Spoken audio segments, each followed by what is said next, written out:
ಪ್ರೀತಿಯ ವಿದ್ಯಾರ್ಥಿಗಳೇ, ನಾನು ಜಗದೀಶ್ ನಡುವಿನಮಠ್, ಸಹಾಯಕ ಪ್ರಾಧ್ಯಾಪಕರು ರಾಜ್ಯಶಾಸ್ತ್ರ. ಈ ದಿನದ ವಿಡಿಯೋ ಉಪನ್ಯಾಸ ಮಾಲಿಕೆಯಲ್ಲಿ ರಾಜ್ಯಶಾಸ್ತ್ರ ವಿಷಯದ 2ನೇ ವರ್ಷದ BA ತರಗತಿಯ ಸಾರ್ವಜನಿಕ ಆಡಳಿತ ಪತ್ರಿಕೆಯ ವಿಷಯಗಳಲ್ಲಿ ಬರುವಂಥ 2ನೇ ಅಧ್ಯಾಯದಲ್ಲಿರುವಂಥ ಪ್ರಮುಖ ವಿಚಾರಗಳನ್ನು ತಮ್ಮ ಜೊತೆಯಲ್ಲಿ ಹಂಚಿಕೊಳ್ಳೋದಕ್ಕೆ ತುಂಬ ಇಷ್ಟಪಡ್ತೀನಿ. ಇವತ್ತು ಸಾರ್ವಜನಿಕ ಆಡಳಿತ 2ನೇ ಅಧ್ಯಾಯದಲ್ಲಿ ಬರುವಂಥ ಒಂದು ಪ್ರಮುಖ ಪರಿಕಲ್ಪನೆಯಾದಂಥ ಯೋಜನಾ ಆಯೋಗ. ಈ ಯೋಜನಾ ಆಯೋಗದ ಬಗ್ಗೆ ನಾವು ಒಂದಿಷ್ಟು ವಿಚಾರಗಳನ್ನು ತಿಳ್ಕೊಳ್ಳೋದು ಭಾಳ ಅತ್ಯವಶ್ಯಕವಾಗಿದೆ ಅಂತ ನಾನು ತಿಳಿಸ್ತಾ, ಭಾರತದ ಯೋಜನಾ ಆಯೋಗ ಭಾಳ ವಿಶಿಷ್ಟವಾದಂಥ ಒಂದು ಯೋಜನಾ ಆಯೋಗ. ಈ ಯೋಜನಾ ಆಯೋಗದ ಪರಿಕಲ್ಪನೆಯ ಬಗ್ಗೆ ನಾವು ಅರ್ಥ ಮಾಡ್ಕೊಳ್ಳುವಾಗ ಯೋಜನಾ ಆಯೋಗದ ಕಾರ್ಯಗಳು ಯಾವ ರೀತಿ ಇದೆ, ಯೋಜನಾ ಆಯೋಗದ ಸಂಘಟನೆ ಯಾವ ರೀತಿ ಇದೆ, ಅದರ ರಚನೆ ಹೇಗಾಯಿತು ಮತ್ತು ಯೋಜನೆಯ ಆಯೋಗದ ತತ್ವಗಳು ಏನಿದೆ ಅಂತಕ್ಕಂಥ ಒಂದು ವಿಚಾರಗಳನ್ನು ನಾವು ತಿಳ್ಕೊಳ್ಬೇಕು. ಪ್ರೀತಿಯ ವಿದ್ಯಾರ್ಥಿಗಳೇ, ಭಾರತದ ಯೋಜನಾ ಆಯೋಗವು ಒಂದು ಸಂವಿಧಾನ ಶಾಸನಬದ್ಧವಲ್ಲದಂಥ ಒಂದು ಸಂಸ್ಥೆ. ಇದು ಭಾರತದಲ್ಲಿ ಸಾಮಾಜಿಕ ಮತ್ತು ಆರ್ಥಿಕ ಅಭಿವೃದ್ಧಿಗಾಗಿ ಅಸ್ತಿತ್ವಕ್ಕೆ ಬಂದಿರತಕ್ಕಂಥ ಒಂದು ಸಂಸ್ಥೆ. ಇದರ ಉದ್ದೇಶ, ಇದರ ಕಾರ್ಯಗಳೇನಪ್ಪ ಅಂದರೆ ಯೋಜನೆಗಳನ್ನು ರೂಪಿಸೋದು, ದೇಶದ ಆರ್ಥಿಕ ಬೆಳವಣಿಗೆಗೆ, ದೇಶದ ಸಾಮಾಜಿಕ ಬೆಳವಣಿಗೆಗೆ ಒಂದು ಕಾರ್ಯಗಳನ್ನು ರೂಪಿಸ್ತಕ್ಕಂಥ ಒಂದು ಜವಾಬ್ದಾರಿಯನ್ನು ಹೊತ್ತು ಇದರ ಅಧ್ಯಕ್ಷರಾಗಿ ಯೋಜನಾ ಆಯೋಗದ ಅಧ್ಯಕ್ಷ ಪ್ರಧಾನಮಂತ್ರಿಯವರು, ಭಾರತದ ಪ್ರಧಾನಮಂತ್ರಿಯವರು ಕಾರ್ಯನಿರ್ವಹಿಸ್ತಕ್ಕಂಥ ಒಂದು ವ್ಯವಸ್ಥೆ. ಇದರ ಆಯೋಗದ ಒಂದು ಅಧ್ಯಕ್ಷರಾಗಿ ಮತ್ತು ಈ ಆಯೋಗ ಅಸ್ತಿತ್ವಕ್ಕೆ ಬಂದಿರೋದು ರಾಜ್ಯ ನಿರ್ದೇಶಕ ತತ್ವಗಳ ಆಧಾರದ ಮೇಲೆ. ಹಾಗಾಗಿ ಭಾರತದ ಸಂವಿಧಾನದ 4ನೇ ಭಾಗದಲ್ಲಿರ್ತಕ್ಕಂಥ ರಾಜ್ಯ ನಿರ್ದೇಶಕ ತತ್ವಗಳಿಗೆ ಅನುಷ್ಠಾನ ತರೋದಕ್ಕೋಸ್ಕರ ಕಾರಣ ಇಷ್ಟೇ, ಭಾರತದ ಆರ್ಥಿಕ ಅಭಿವೃದ್ಧಿ, ಭಾರತದ ಸಾಮಾಜಿಕ ಅಭಿವೃದ್ಧಿ ರಾಜ್ಯ ನಿರ್ದೇಶಕ ತತ್ವಗಳ ಅನುಷ್ಠಾನದ ಮೇಲೆ ನಿಂತಿದೆ ಅನ್ನುವಂಥ ಧ್ಯೇಯದಿಂದ ಭಾರತ ಸಂವಿಧಾನದ 39ನೇ ವಿಧಿಗೆ ಅನುಗುಣವಾಗಿ ಈ ಒಂದು ಯೋಜನಾ ಆಯೋಗವನ್ನು ಮಾರ್ಚ್ 15, 1950 ಇದನ್ನು ಸ್ಥಾಪನೆ ಮಾಡಲಾಯಿತು. ಹಾಗಾಗಿ ಅಲ್ಲಿಂದ ಈಚೆ ರಾಜ್ಯ ನಿರ್ದೇಶಕ ತತ್ವಗಳನ್ನು ಅನುಷ್ಠಾನದ ಪಂಚವಾರ್ಷಿಕ ಯೋಜನೆಗಳ ಮೂಲಕ, ಹಾಗಾಗಿ ಆರ್ಥಿಕ ಅಭಿವೃದ್ಧಿಗೆ, ಭಾರತದಲ್ಲಿ ಸಾಮಾಜಿಕ ಮತ್ತು ಆರ್ಥಿಕ ಅಭಿವೃದ್ಧಿಗೆ 5 ವರ್ಷಗಳ ಯೋಜನೆಯನ್ನು ರೂಪಿಸುವಂಥ ಜವಾಬ್ದಾರಿಯನ್ನು ಹೊಂದಿ ಈ ಯೋಜನಾ ಆಯೋಗ ಪ್ರಾರಂಭ ಮಾಡಿತು. ಈ ಯೋಜನಾ ಆಯೋಗದ ಸಂಯೋಜನೆಯನ್ನು ಕೂಡ ತಿಳ್ಕೊಬೋದು.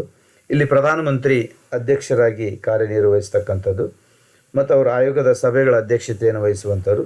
ಉಪಾಧ್ಯಕ್ಷರು ಆಯೋಗದ ವಾಸ್ತವಿಕ ಅಧ್ಯಕ್ಷರು, ಇವರಿಗೆ ಕ್ಯಾಬಿನೆಟ್ ಮಂತ್ರಿ ಸ್ಥಾನವನ್ನು ನೀಡ್ತಕ್ಕಂಥದ್ದು.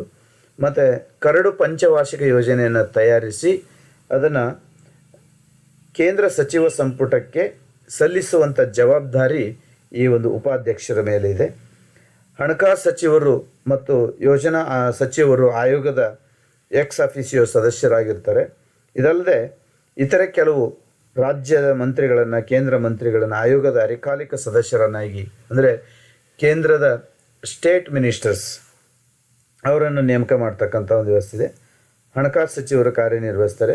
ಆಯೋಗವು 4 ರಿಂದ 7 ಪೂರ್ಣ ಸಮಯದ ಸದಸ್ಯರನ್ನು ಹೊಂದಿರತಕ್ಕಂಥ ಒಂದು ರಚನೆ ಏನಿದೆ. ಅವರು ಅರ್ಥಶಾಸ್ತ್ರ, ವಿಜ್ಞಾನ, ಕೈಗಾರಿಕೆ, ಸಾಮಾನ್ಯ ಆಡಳಿತ ಮುಂತಾದ ವಿಷಯಗಳಲ್ಲಿ ಪರಿಣಿತರಾದಂಥವರನ್ನು ಈ ಒಂದು ರಾಜ್ಯ ಸಚಿವರು ಹುದ್ದೆಯನ್ನು ಹೊಂದಿರತಕ್ಕಂಥವ್ರನ್ನ ಈ ಒಂದು ಸದಸ್ಯರಾಗಿ ನೇಮಕ ಮಾಡ್ತಕ್ಕಂಥದ್ದು.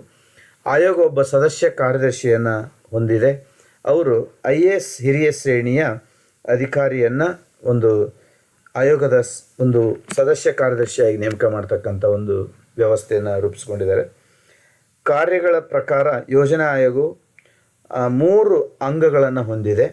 ಇದರ ಮೇಲೆ ತಾಂತ್ರಿಕ ವಿಭಾಗಗಳು, ಮನೆಗೆಲಸದ ಶಾಖೆಗಳು, ಹಾಗೆ ಕಾರ್ಯಕ್ರಮ ಸಲಹೆಗಾರರು ಅಂತಕ್ಕಂಥ 3. ಯೋಜನಾ ಆಯೋಗದ ಕಾರ್ಯಗಳು ಈ ರೀತಿ ಇದೆ. ಏನಪ್ಪ ಅಂದರೆ ತಾಂತ್ರಿಕ ಸಿಬ್ಬಂದಿಗಳನ್ನು ಸೇರಿದಂತೆ ದೇಶದ ವಸ್ತು, ಬಂಡವಾಳ ಇವೆಲ್ಲವನ್ನು ಮಾನವ ಸಂಪನ್ಮೂಲಗಳ ಮೌಲ್ಯಮಾಪನ ಮಾಡ್ತಕ್ಕಂಥದ್ದು, ಅವುಗಳನ್ನು ಹೆಚ್ಚಿಸ್ತಕ್ಕಂಥ ಸಾಧ್ಯತೆಗಳೇನಿದೆ ಅವುಗಳನ್ನು ಯೋಜನೆಗಳನ್ನು ರೂಪಿಸೋಗಳನ್ನ ಅನುಷ್ಠಾನಕ್ಕೆ ತರ್ತಕ್ಕಂಥದ್ದು, ತನಿಖೆ ಮಾಡ್ತಕ್ಕಂಥದ್ದು, ರಾಷ್ಟ್ರದ ಅವಶ್ಯಕತೆಗಳಿಗೆ ಸಂಬಂಧಿಸಿದಂತೆ ಕೊರತೆಯನ್ನು ಕಂಡು ಬಂದರೆ ಅವುಗಳನ್ನು ಸರಿಪಡಿಸ್ತಕ್ಕಂಥ, ದೇಶದ ಸಂಪನ್ಮೂಲಗಳ ಅತ್ಯಂತ ಪರಿಣಾಮಕಾರಿ ಮತ್ತು ಸಮತೋಲಿತ ಬಳಕೆಗೆ ಯೋಜನೆಯನ್ನು ರೂಪಿಸ್ತಕ್ಕಂಥದ್ದು, ಹಾಗೆ ಬೇರೆ ಬೇರೆ ಆರ್ಥಿಕ ಅಭಿವೃದ್ಧಿಯನ್ನು ಹಿಮ್ಮೆಟ್ಟಿಸುವಂಥ ನಿಟ್ಟಿನಲ್ಲಿ ಕಾರ್ಯಯೋಜನೆಗಳನ್ನು ರೂಪಿಸೋದು, ಮತ್ತು ಯೋಜನೆ ಯಶಸ್ವಿ ಸ್ಥಾಪಿಸುವ ಪರಿಸ್ಥಿತಿಗಳನ್ನು ನಿಭಾಯಿಸೋದು, ಆಮೇಲೆ ಯೋಜನೆ ಪ್ರತಿ ಹಂತದ ಕಾರ್ಯಗತಗೊಳಿಸುವಿಕೆಯಲ್ಲಿ ಸಾಧಿಸ ಪ್ರಗತಿಯನ್ನು ಕಾಲಕ್ಕೆ ಮೌಲ್ಯಮಾಪನ ಮಾಡೋದು, ನೀತಿ ನಿರೂಪಣೆಯನ್ನು ಮಾಡ್ತಕ್ಕಂಥದ್ದು, ಅಗತ್ಯ ಹೊಂದಾಣಿಕೆಗಳನ್ನು ಮಾಡ್ತಕ್ಕಂಥದ್ದು,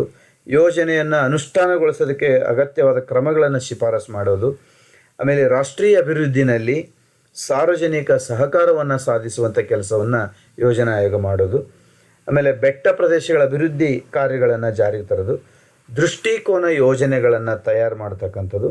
ಹೀಗಾಗಿ ಇಂಥ ಹಲವಾರು ಕಾರ್ಯಯೋಜನೆಗಳನ್ನು ರೂಪಿಸಿ ದೇಶದ ಆರ್ಥಿಕ ಅಭಿವೃದ್ಧಿಗೆ, ದೇಶದ ಸಾಮಾಜಿಕ ಅಭಿವೃದ್ಧಿಗೆ ಅಸಂಖ್ಯಾತ ಕಾರ್ಯಯೋಜನೆಗಳನ್ನು ರೂಪಿಸಿ ಅನುಷ್ಠಾನಕ್ಕೆ ತರ್ತಕ್ಕಂಥ ಒಂದು ಕೆಲಸಗಳನ್ನು ನಿರ್ವಹಿಸುವಂಥ ನಿಟ್ಟಿನಲ್ಲಿ ಯೋಜನಾ ಆಯೋಗ, ಅದರಿಂದ ಒಂದು ದೇಶದ ದಿಕ್ಸೂಚಿ ಅಂತಲೂ ಕರೆದರೆ ತಪ್ಪಾಗಲಾರದು. ಒಟ್ಟಿನಲ್ಲಿ ಈ ಯೋಜನಾ ಆಯೋಗ ಒಂದು ವಿಶಿಷ್ಟವಾದಂಥ ಒಂದು ಆಯೋಗ. ಕಾರಣ ಏನಪ್ಪ ಅಂದರೆ, ದೇಶದ ಆರ್ಥಿಕ ಅಭಿವೃದ್ಧಿ, ದೇಶದ ಸಾಮಾಜಿಕ ಅಭಿವೃದ್ಧಿ ಇದರ ಮೇಲೆ ನಿಂತಿರ್ತಕ್ಕಂಥದ್ದನ್ನು ನಾವು ಗಮನಿಸಬೇಕು. ಹಾಗೆ ವಿಶಿಷ್ಟವಾಗಿ ಈ ಒಂದು ವಿಶೇಷವಾದಂಥ ಒಂದು ಪರಿಕಲ್ಪನೆಗಳನ್ನು, ಇದರ ಒಂದು ಎಂಥ ಒಂದು ವಿದ್ಯಾರ್ಥಿಗಳು ಇದನ್ನು ಅರ್ಥ ಮಾಡಿಕೊಂಡು ಯೋಜನಾ ಆಯೋಗದ ಪಾತ್ರ ಎಷ್ಟು ಮುಖ್ಯವಾಗಿದೆ. ಯೋಜನಾ ಆಯೋಗದ ಇವತ್ತು ನೋಡಿ ಆಯಾ ಒಂದು ಹಂತಗಳಲ್ಲಿ ಘೋಷಿಸ್ತಾರೆ. ಭಾರತ ಅಭಿವೃದ್ಧಿ ಕೃಷಿ ಪ್ರಧಾನವಾದಂಥ ರಾಷ್ಟ್ರ ಅಂತ ಭಾವಿಸಿಕೊಂಡು ಮೊದಲನೇ ಪಂಚವಾರ್ಷಿಕ ಯೋಜನೆಯಲ್ಲಿ ಕೃಷಿ ಕ್ಷೇತ್ರಕ್ಕೆ ಆದ್ಯತೆಯನ್ನು ಕೊಟ್ಟಿರ್ತಕ್ಕಂಥದ್ದು, ಎರಡನೇ ಪಂಚವಾರ್ಷಿಕ ಯೋಜನೆಯಲ್ಲಿ ಕೈಗಾರಿಕೆ ಕ್ಷೇತ್ರಕ್ಕೆ ಆದ್ಯತೆಯನ್ನು ಕೊಟ್ಟಿರ್ತದ್ದು. ಇವೆಲ್ಲ ರೂಪುರೇಷೆಗಳನ್ನು ಅಂದರೆ ದೇಶದ ಸಂಪನ್ಮೂಲಗಳು ಮತ್ತು ದೇಶದ ಆರ್ಥಿಕ ಅಭಿವೃದ್ಧಿ ಮತ್ತು ದೇಶದ ಸಾಮಾಜಿಕ ಅಭಿವೃದ್ಧಿ, ಜನರ ಜೀವನ ಮಟ್ಟವನ್ನು ಉತ್ತಮಪಡಿಸುವಂಥ ನಿಟ್ಟಿನಲ್ಲಿ ಯೋಜನಾ ಆಯೋಗದ ಪಾತ್ರ ಭಾಳ ಪ್ರಮುಖವಾಗಿದೆ. ಒಂದು ದೇಶಕ್ಕೆ ದಿಕ್ಸೂಚಿಯಾಗಿ, ಒಂದು ದೇಶದ ಬೆಳವಣಿಗೆಯ ಒಂದು ಪ್ರತೀಕವಾಗಿ ಯೋಜನಾ ಆಯೋಗ ತನ್ನ ಕಾರ್ಯಗಳನ್ನು ಪ್ರಾರಂಭಿಸಿದೆ. ಅದಷ್ಟೇ ಅಲ್ಲದೆ ಭಾರತ ಒಂದು ಕಲ್ಯಾಣ ರಾಜ್ಯದ ಒಂದು ಧ್ಯೇಯೋದ್ದೇಶಗಳನ್ನು ಹೊಂದಿರೋದ್ರಿಂದ ಅನೇಕ ಮತ್ತು ಹೇಗೆ ಅದನ್ನು ಇಂಪ್ರೂವ್ ಮಾಡಿಬಿಡ್ತಾರೆ ಅದನ್ನೇ ಹೇಳ್ತಾರೆ. India is welfare state committed to improving the living standards of the people. To achieve this goal India has adopted planning which has been under way since 1950. 1950ರಿಂದನೂ ಇಲ್ಲಿವರೆಗೂ ಅಸಂಖ್ಯಾತ ಕಾರ್ಯಯೋಜನೆಗಳನ್ನು ಹೊಂದಿ ದೇಶದ ಬೆಳವಣಿಗೆಯಲ್ಲಿ ಭಾಳ ಪ್ರಮುಖವಾದಂಥ ಒಂದು ಪಾತ್ರವನ್ನು ಈ ಯೋಜನಾ ಆಯೋಗ ನಿರ್ವಹಿಸ್ತಾ ಇದೆ ಅಂತ ಹೇಳ್ತಾ, ಈ ಯೋಜನಾ ಆಯೋಗದ ಮೂಲಕ ದೇಶದ ಸಾಮಾಜಿಕ ಒಂದು ಆರ್ಥಿಕ ಅಭಿವೃದ್ಧಿಯ ಧ್ಯೇಯೋದ್ದೇಶಗಳೇನಿದೆ ಅದನ್ನು ಜಾರಿಗೆ ತರ್ತಕ್ಕಂಥ ನಿಟ್ಟಿನಲ್ಲಿ ಎಲ್ಲ ಪ್ರಧಾನಮಂತ್ರಿಗಳು ಅದರ ಕಾರ್ಯಸೂಚಿಗಳನ್ನು ನಿರೂಪಿಸ್ತಕ್ಕಂಥ ಮತ್ತು ಒಂದು ಯೋಜನಾ ಆಯೋಗದ ಸಲಹಾ ಮಂಡಳಿಯನ್ನು ಕೂಡ ನೇಮಕ ಮಾಡಿಕೊಂಡು ಅನೇಕ ಅಸಂಖ್ಯಾತ ಕಾರ್ಯಯೋಜನೆಗಳನ್ನು ಇವತ್ತು ದೇಶದಲ್ಲಿ ಜಾರಿಗೆ ತರ್ತಾ ಇದೆ. ಒಟ್ಟಿನಲ್ಲಿ ಯೋಜನಾ ಆಯೋಗ ಅದರ ರಚನೆ, ಅದರ ಒಂದು ಕಾರ್ಯಸೂಚಿಗಳು, ಅದರ ಒಂದು ಕಾರ್ಯಪದ್ಧತಿಗಳು, ಸಂಪನ್ಮೂಲಗಳನ್ನು ಹೇಗೆ ಬಳಸ್ತಕ್ಕಂಥದ್ದು ಇವೆಲ್ಲವುಗಳನ್ನು ತಿಳಿಸುವಂಥ ಒಂದು ಪ್ರಮುಖವಾದಂಥ ಒಂದು ಸಂಸ್ಥೆಯಾಗಿ ದೇಶದ ಬೆಳವಣಿಗೆಯಲ್ಲಿ ಅತಿ ಮಹತ್ವವಾದಂಥ ಒಂದು ಪಾತ್ರವನ್ನು ನಿರ್ವಹಿಸ್ತಾ ಇದೆ ಅಂದರೆ ತಪ್ಪಾಗಲಾರದು. ಧನ್ಯವಾದಗಳು.